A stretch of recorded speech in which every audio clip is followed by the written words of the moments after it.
Ladies and gentlemen of the Wildlife Conservation Society, thank you for joining us today.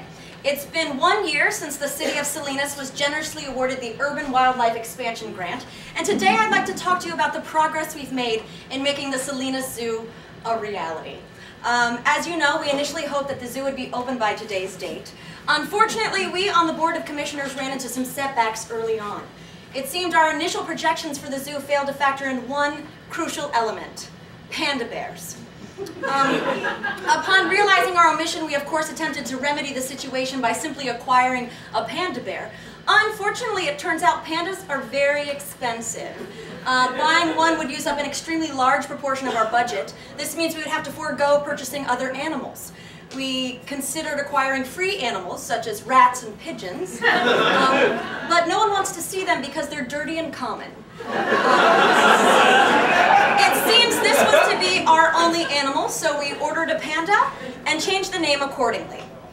Now, at this point, we had yet to begin construction on any of the facilities.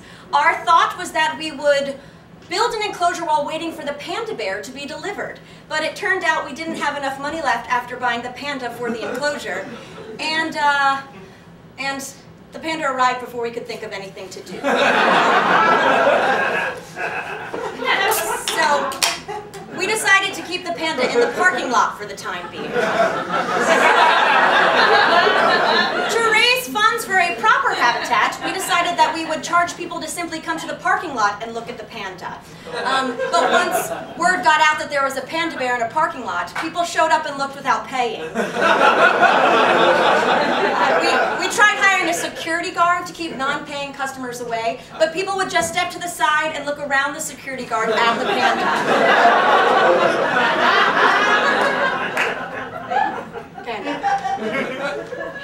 Clearly, we needed a proper enclosure and a gate and a turnstile to keep non-paying customers away from the panda. We thought of an idea to raise funds by having our panda mate, thus creating new panda bears that we would then sell to other zoos. But we didn't know where we were going to get a second panda for mating, so we just tried to get the panda to mate with the black bear that Dr. Broader found in the woods. This ended poorly.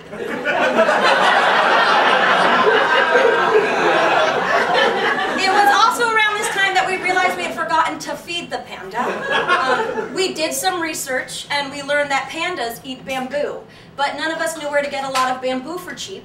So I fed the panda some meat that I had from home. Sadly, the panda died shortly thereafter.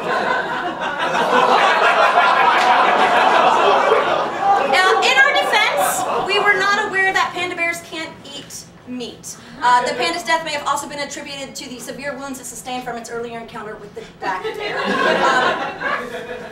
But at any rate, we weren't going to let a few minor setbacks stop us. Working together, we propped up the dead panda and continued charging people to look at it.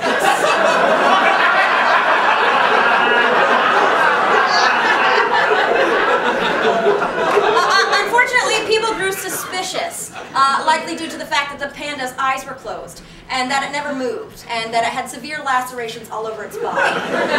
Realizing the panda was useless, we decided to go ahead and throw it in a dumpster. And then we replaced it with a dog painted to look like a panda.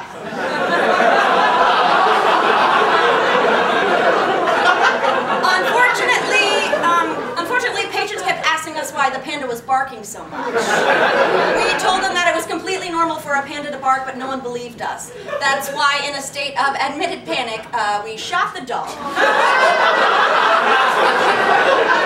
And we told people that it was a sleeping panda.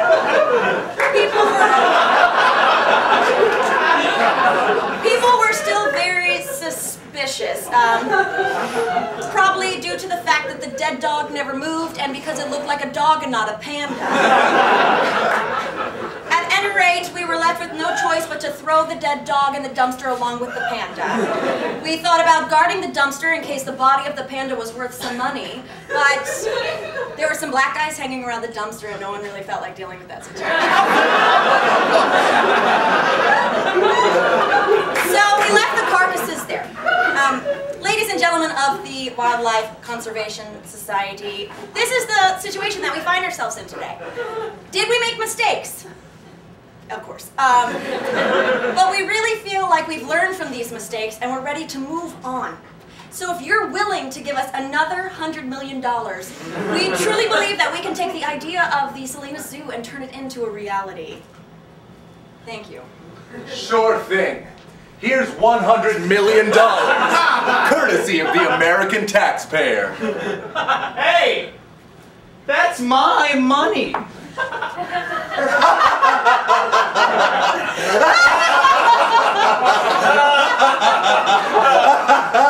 Thanks, Obama.